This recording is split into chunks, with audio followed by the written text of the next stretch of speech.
Hello, my name is Lola, and I'm a react to new Rockstars Obi Wan Kenobi Episode 6 breakdown, Easter eggs, and details you might have missed. I legit cried when Kenobi finally said the line of "Hello there," and freaking Liam Neeson finally freaking shows up. I've been waiting since the first episode for him to show up, and we finally did. Oh my god, I just burst out crying. Well, let's see what Eric Voss has to say. If you want to like, comment, subscribe to my channel, you can, or if you don't want to, that's fine too. I just do for fun. Here we go. Welcome back to New Rockstars. I'm Eric Voss, and this is a breakdown of Obi Wan Kenobi Episode 6, the finale, which reveals that second set of footprints in the sand really belonged to your old teacher who saw everything you've been doing alone in your cave. Ugh. Let's break down this episode shot by shot for all the Star Wars Easter eggs and details you missed. Quick announcement, you can see New Rockstars live in Austin, Texas on Saturday, July 2nd as part of RTX, Rooster Teeth's podcast festival. For discounted tickets, click the link in the description and use the code NEWROCKSTARS, all one word. It's gonna be a lot of fun. I hope to see you there. We opened on Tatooine, passing some locals, including some Jawas, a guy carrying a sack of what looks like thin Melaroon fruits, a way too clean astromech droid, and then a line for water at a portable evaporator cart. Boba Fett reminded us how water is a price-inflated commodity on this planet, and the vendor of it would of course know Owen Lars. As a moisture farmer, Owen would be his supplier. But the guy who cuts in line is Groff Ditcher, the foreman from Obi-Wan's meat slicing gig in episode 1. Reva uses the Force to swat the cup out of his hand, spilling water, a shocking, wasteful display, but also showing how uninterested Reva is in her own current health. She is on a suicide mission. Whereas before Reva and the other Inquisitors announced their presence, here Reva is hooded, a bandage wrapped around her wounded midsection, and with her hair fluttering in her eyes, she's looking rough. Roken's freighter does some zigzag maneuvering to evade Darth Vader's Star Destroyer, the Devastator. The imagery here paralleling the opening chase of the Tantive 4 in A New Hope. By the way, it was not yet named the Tantive 4 in the 1977 film. It was later named that. You can follow Pablo Hidalgo's amazing Twitter where he goes into the history of all of that. But yes, the imagery is awesome. It starts with the diamond-shaped hull slicing up through the screen until our perspective glides through the overhanging bridge tower, just dizzying us with the sense of scale of this floating fortress, pursuing this, by comparison, tiny, tiny fugitive ship. Roken reassures the refugees, "We'll head for Tessin. Get you out from there." Yeah, Tessin is not an established planet in Star Wars. One of the few times ever they mention a planet and it's not already in lore. Underscoring this is even more of a false promise from Roken. Like Obi-Wan's face reads like, yeah, there's no Tessin in Star Wars, why are you lying? Leia uses Lola to comfort Corran and his mother, remember Corran possibly being a nod to Corran Horn, Legends character and son to Jedi Valen Halcyon, whose name appeared on the Orabesh on Jabim and Mapuzo. Luke and Owen peruse a parts shop where Owen is warned by his water vendor. They head home and Beru reveals herself to be more of a survivalist than we ever imagined. We both knew this day might come.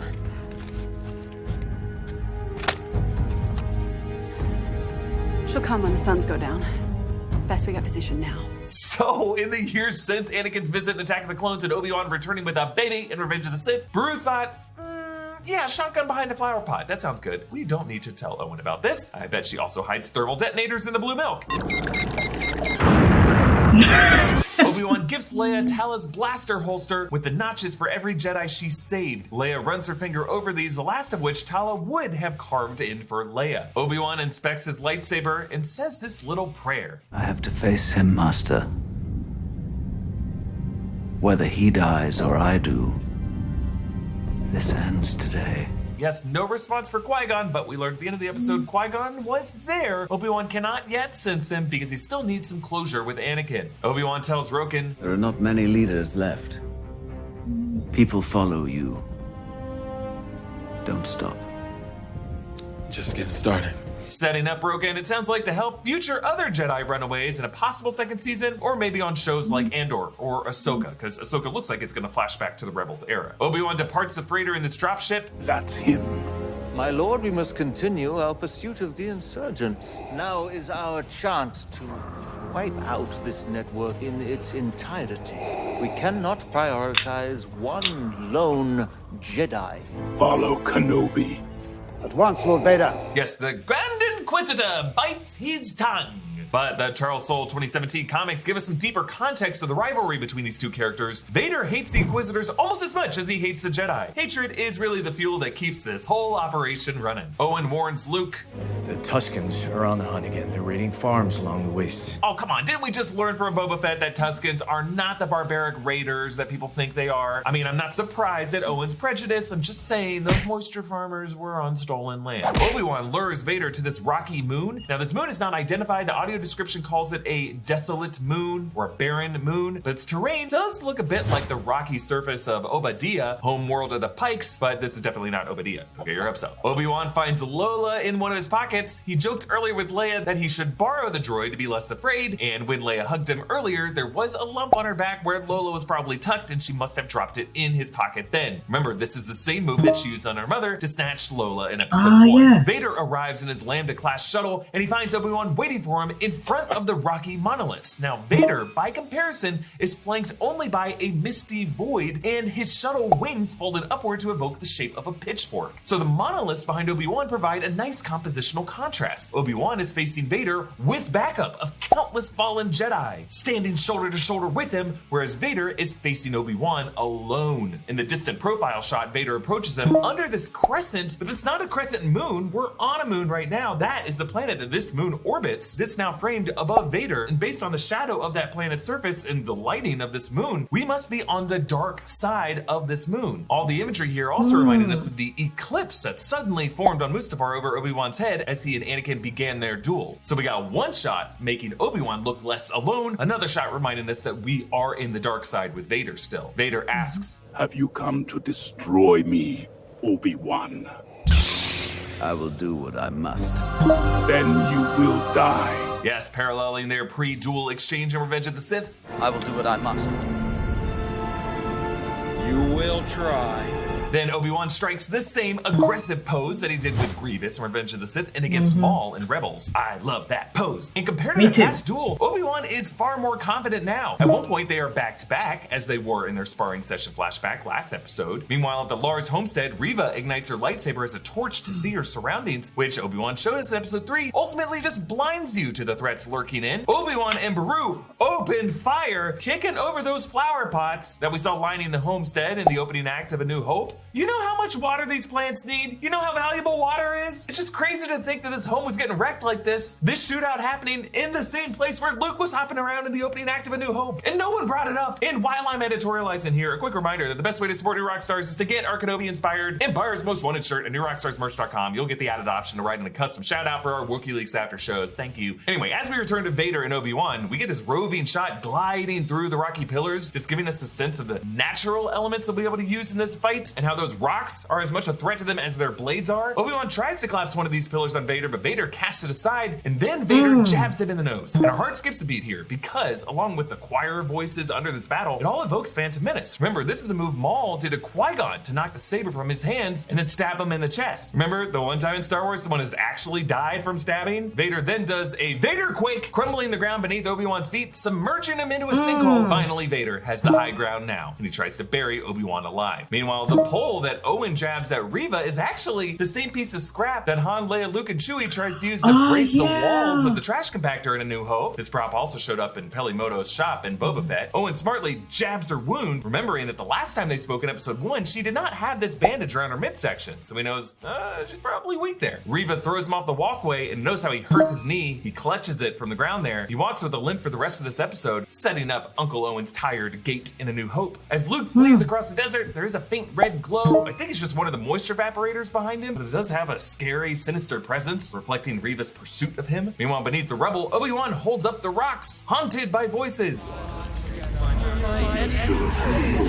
Yes, those are the overlapping voices of Anakin and Darth Vader. Anakin from their episode 5 sparring session, Vader from episode 3, Anakin's ranting before their duel in Revenge of the Sith, but Obi-Wan is able to silence these painful voices and replace them with visual flashes of hope. Leia on Jabim, Luke outside his home, Leia on Mapuzo, Leia getting her green cloak on Daiyu, Leia's fall from Daiyu where Obi-Wan first reconnected with the Force, Luke pretending to be a pilot wearing the pod racer goggles, Leia holding his hand as they left Nur. These are representations of the living Force, empowering Obi-Wan to free himself himself from his grave. And Vader, thinking he's won, suddenly stops, sensing the threat behind him. Similar framing as last episode when Reva snuck up behind him, his own mask and helmet blocking out most of the frame. In episode 3, it was Vader who got the drop on Obi-Wan. Now the tables have turned. Obi-Wan switches his saber from one hand to the other behind his back, and then he does that behind the back twirl that Anakin used to love to do. We saw him do it in the sparring flashback last episode, also in the prequels. Obi-Wan is straight up rubbing this in Vader's face now. He's trying to awaken Anakin's soul within him. Whereas Vader used the elements to crumble the ground beneath Obi-Wan's feet, a downward assault, Obi-Wan raises the rocks to hurl them, an upward assault more befitting of a Jedi who traditionally raise rocks as part of their basic training. Luke on Dagobah, Grogu on Corvus, Rey on Crate, even Roken alluded to floating rocks back in episode 4. So does every kid making a rock flow from here to Coruscant. Someone very... Obi-Wan hits Vader in the helmet with an elbow jab. It's always the punches that just take these guys down, and this staggers Vader enough for Obi-Wan to give him the business, hacking away at his control panel. Yet Vader refuses to yield. Obi-Wan slashes his back and then kicks off from a boulder for a leaping strike like Achilles in Troy, slicing Vader's helmet open and exposing his scarred face. You can even see the scarring at the top of his bald head. Anakin. Anakin's gone. I am what remains. I love it. We hear a mix of Hayden Christensen's voice in a distorted mess, along with the recreated re-speecher version of James Earl Jones' vocal likeness. Two identities living in one. This whole moment parallels one of the most heartbreaking reunions in Rebels when Ahsoka faced Anakin in Season 2's Twilight of the Apprentice. Ahsoka. Anakin, I won't leave you. Not this time. Then you will die. That moment mixed Matt Lanter's voice with James Earl Jones' voice, and of course the other side of Vader's helmet was ripped open. I just love the symbolism of this, how it parallels the exposed eye imagery on all the posters. Obi-Wan in one of Vader's eyes, Ahsoka in the other, the two Jedi his gaze is forever fixed upon. Each of them only half unmasked Vader, and not until Luke will Vader be fully unmasked in Return of the Jedi when he is redeemed. Now, I'm not a skincare aficionado, but I prefer my face to look as young and fresh as it did when I was just a Padawan. I want to take... Oh, and in case I got to mention, you want to see my full reaction to this episode, it'll be in the description down below. Rockstars 70, or just click the link below. And remember, this is your last chance to take advantage of this offer. Don't miss out on your opportunity to get 70% off on your 30-day trial at geology.com, promo code Rockstars70. Obi-Wan apologizes. I'm sorry. I'm sorry, Anakin. And notice the blue glow lights his face here. And for a moment, that same blue lights Anakin's face too. You didn't kill Anakin Skywalker. I did. I did.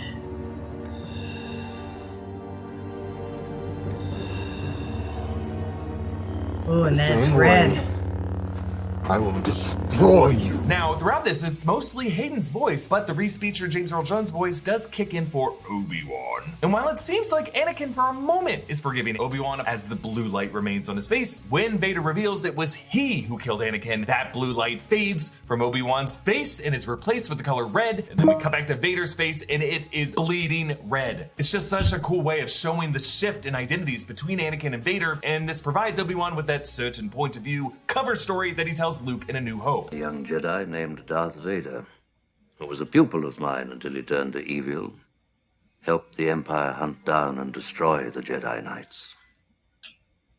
He betrayed and murdered your father. Yeah, that's not a lie that Obi-Wan invented to spare Luke's feelings. It is really the most emotionally true explanation of what happened here, and it came directly from Vader himself. Obi-Wan says, And my friend is truly dead. Goodbye, Darth. yeah, a little syntax echo of Luke in Return of the Jedi.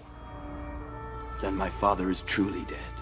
And finally accepting Vader's new identity, he calls him Darth, setting up their famous exchange on the Death Star. When I left you, I was but the learner. Now I am the master.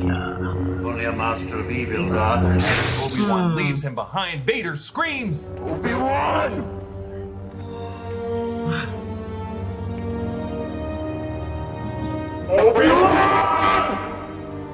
And I love how how the red glow of his saber really highlights each of the contours of his scars. The reason it glowed red is because he was raising his lightsaber, not to attack, but to use that light to show all of the scarring that Obi-Wan left on his face. The scream here, again, the audio mixing is incredible, including both Hayden screaming and the Reese feature James Earl Jones screaming, and of course reminding us of Sam Witwer's epic scream as Maul in Rebels.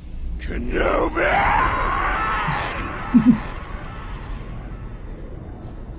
Reva searches for Luke through a canyon. I'm assuming this is Beggar's Canyon that has come up a lot. Reva pulls Luke off the rock ledge, and as she approaches, she instead suddenly sees her own young self lying in that sand. And she flashes among memories to the night of Order 66 and her recent duel with Vader on Mapuzo. We get this quick new close-up of Anakin, a look of pain and uncertainty right before he struck her that night, as if only now Reva is thinking back on that split second of doubt when Anakin could have made a different choice. But then we see Anakin's eyes harden and he shakes the doubt out of his mind. And Reva realizes that she does not have that same evil in her heart that Anakin had in that moment. I honestly think it was the sight of Luke and his physical resemblance to his father, and how Luke represents the goodness that was once in Anakin, and that was what inspired Reva to make a different choice. After returning Luke, she sobs to Obi-Wan. I couldn't do it. I failed them. You haven't failed them by showing mercy. You have given them peace. You have honored them. This may give us some insight into why Obi-Wan did not finish off Vader before, because by showing mercy, he honors the victims and shows his enemy another path. But, you know, hey, Reva, if you really want to honor your friends who died in Order 66, you could start by getting that one youngling's corpse out of the amber, give him an ocean burial on Nur. I mean, it's a start. Reva tosses her lightsaber in the sand, relinquishing her mission like all the other Jedi who gave up their lightsabers on the path, and replacing the 2 Jedi blades buried in the sand at the beginning of the season with a double-ended blade back in the sand. On to Mustafar, where an aerial shot shows Vader's 2-pronged castle truly does function as a dam for lava rivers. I love the design that Doug Chiang's team put into this in Rogue One. This is a literal dam for lava. Like how in our world, dams often serve as hydroelectric stations generating energy. In this case, it's a dam of the lava with a tuning fork design, harnessing and channeling dark side energy, fueling Vader's rage the longer he sits there. Vader communes with the Emperor, Ian McDiarmid making a cameo. I wonder if your thoughts are clear on this, Lord Vader. Perhaps your feelings for your old master have left you weakened. If your past cannot be overcome. Yeah, I like how Ian McDiarmid's eyes go from a judging squint to a more threatening glare, and he leaves that sentence unfinished, letting Vader fill in the blank mentally. The subtext, of course, is, according to the Sith rule of 2, all of the dark side apprentices' feelings, hatred included, must be focused on their master. Palpatine is implying that even Vader hating Obi-Wan amounts to an emotional betrayal, and Vader, knowing that the Grand Inquisitor is waiting in the wings, does not want to be replaced. Our final shot of Vader brings back John Williams' amazing Imperial March, and the camera pulls back from him on his throne room with the red windows and the steps evoking the appearance of Vader's mask, the steps being his breathing grill, the windows his eyes, now angled downward, making him look angrier than ever. On Alderaan, Leia now dresses herself, a contrast to the Episode 1 images of handmaidens dressing the girl we thought was Leia. She has an intricate braid, a precursor to the one she has in A New Hope. She wears Tala's holster, and Breya approves. Leia's look here with the boots reflects her action fit that we saw in the Age of Rebellion comics. Obi-Wan returns with Lola, and Bail Organa says, I fear for her future. The Empire grows stronger and bolder. Well, if you ever need my help again, you know where to find me. Yeah, we feel echoes of the doomed fate of Alderaan and Bail Organa in A New Hope, but until then, we will have Andor, where Bail may make an appearance alongside Senator Mon Mothma as they both work to covertly subvert the Empire diplomatically. Obi-Wan tells Leia, You are wise, discerning, kind-hearted. These are qualities that came from your mother, but you're also passionate and fearless, forthright. And these are gifts from your father. Both were exceptional people who bore an exceptional daughter. I'm not crying. All of us are crying.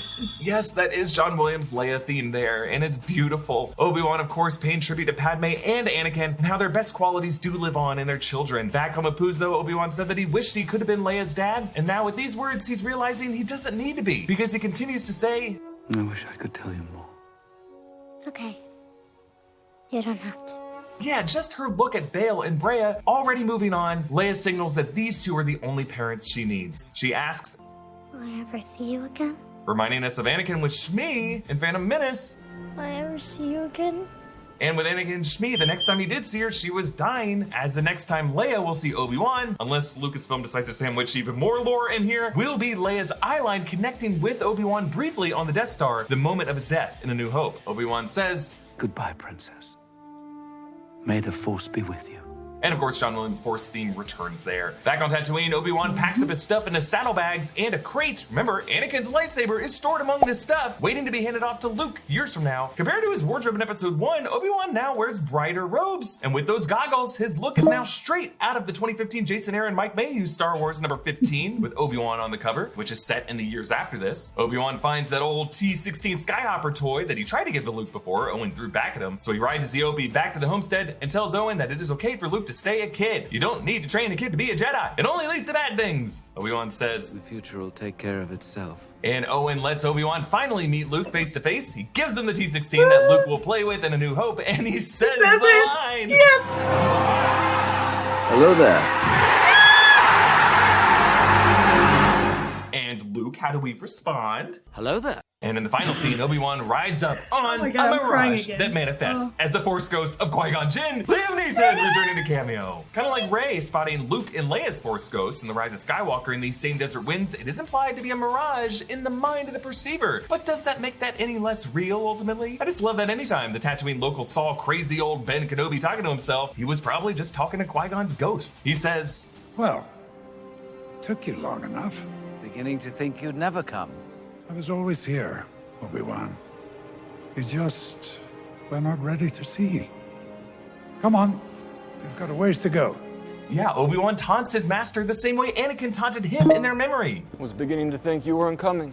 Now notice that Qui-Gon's lightsaber is not visible under his robes. Our man always kept it tucked away under the robes, and Anakin really only from his low vantage point was able to see it briefly in Phantom Menace, and even after that, Qui-Gon played coy about even having a lightsaber. Throughout these 6 episodes, Obi-Wan has always been praying to Qui-Gon's ghost in hopes of communing with him as Yoda promised they would at the end of Revenge of the Sith, but Obi-Wan has only been met with silence. But that silence was actually just deafness and blindness to what was always there. As Quinlan Voss's quote read, only when the eyes are closed can you truly see the way. Obi-Wan needed to close his eyes to his haunting past, let the past die, kill it if you have to, including all of his memories with Anakin, and instead focus on the living Force, as Qui-Gon counseled him in the opening exchange of Phantom Menace. Don't center on your anxieties, Obi-Wan. Keep your concentration here and now where it belongs.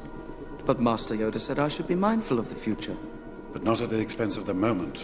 Be mindful of the living Force, young Padawan. You probably noticed that the imagery here focuses on footprints in the sand, evoking the classic Christian footprints in the sand metaphor. One set of footprints because it was in those times I was carrying you. Obi-Wan began this series divorced from the Force, and every time his thoughts brought him back in sync with Vader, their shared memory last episode, that, I believe, was truly Qui-Gon Jinn playing Force matchmaker to reacquaint Obi-Wan with the living Force. Thank you so much for joining me on all these breakdowns of Obi-Wan Kenobi. If you live in the San Francisco Bay Area, you can actually see me live with Endgame's Improv every other Saturday, including this Saturday, June 25th. Hit me up on Twitter for more details at EA Voss. Follow New Rockstars, subscribe to New Rockstars for more analysis of everything you love. Thanks for watching. Goodbye there. Bye there. God, you freaking got me crying again, man. Oh, dude.